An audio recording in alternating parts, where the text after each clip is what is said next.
Je veux demeurer près de toi, être purifié dans ta présence. Je veux me prosterner à tes pieds, entendre ta voix et marcher avec toi. Hello, and welcome back to your favorite podcast, One Story, One Word. Today we are going to read Mark 14 from verse 66 to verse 72. So it is a story inside another story, but I did not want to read all the passage, but I'm just going to evoke them. So I'm going to start to read. And as Peter was beneath in the palace, there cometh one of the maids of the high priest. And when she saw Peter warming himself, she looked upon him and said, And thou also wast with Jesus of Nazareth. But he denied, saying, I know not, neither understand I what thou sayest. And he went out into the porch, and the cock crew. And a maid saw him again, and began to say to them that stood by, This is one of them. And he denied it again. And a little after that they stood by said again to Peter, Surely thou art one of them, for thou art a Galilean, and thy speech agreed thereto. But he began to curse and to swear, saying, I know not this man of whom ye speak.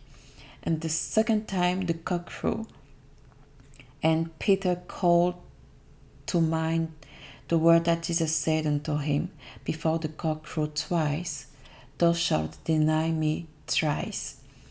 And when he thought thereon, he wept. So I wanted to read this passage because I feel like sometimes we can be as Peter.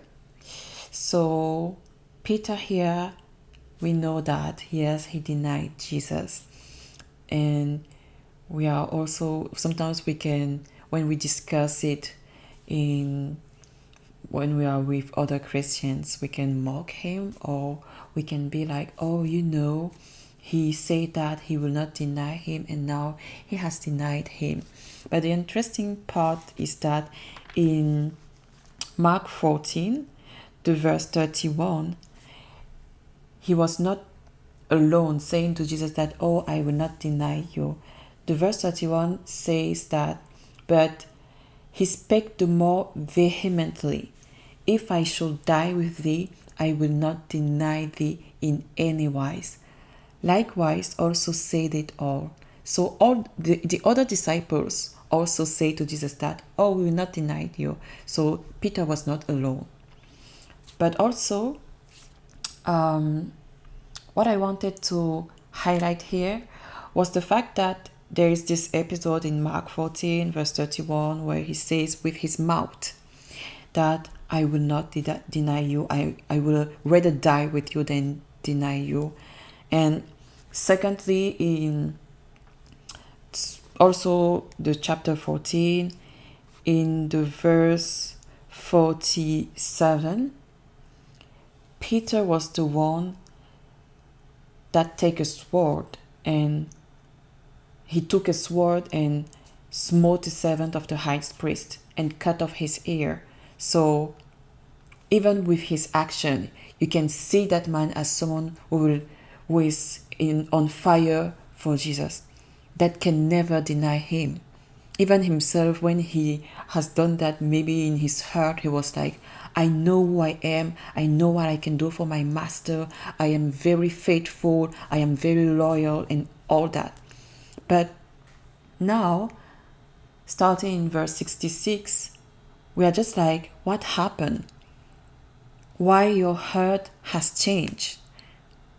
How can you go from someone who was able to die for Jesus, someone who cut off the ear of a servant of a high priest, to someone who denied Jesus not once but 3 times? What I understand in this passage is that sometimes even we ourselves, we don't know the state of our heart, but God knows. Because when he said that to Jesus, Jesus told him, "You will deny me thrice." And I'm sure that when Jesus was talking to him, he was like, "Jesus, you are joking. You don't know me. You don't know what I'm able to do." He was certainly sure that he will never deny Jesus, but he denied him. And I'm not reading this passage to say that, oh, you must never be too confident on what you can do or what you cannot do. You must never be too confident saying that you will never do this sin, or you will never have this bad character, you will never react like this or like that.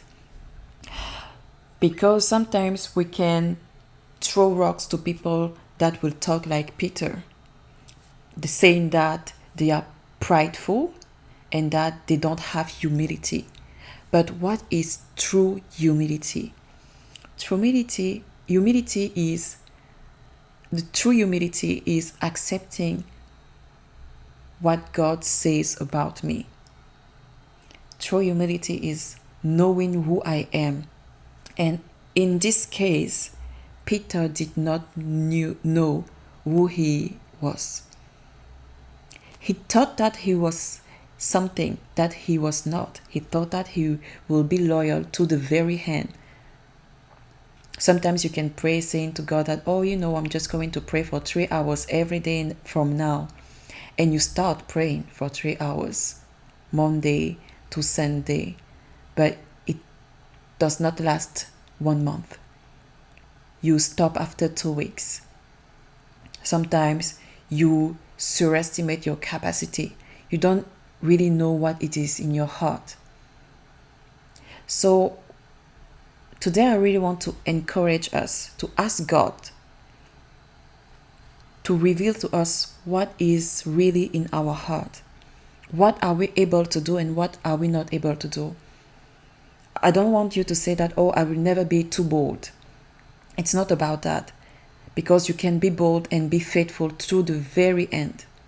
It is possible. Sometimes there are people that can talk like Peter and they stay faithful because they know what the Holy Spirit has done in their heart. But do you really know what the Holy Spirit has done in your heart?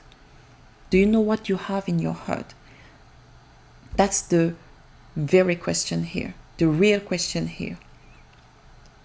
So today, I don't want you to have false humility, but I want you to seek the Lord so that He will reveal you what is in your heart and what you are able to do according to that.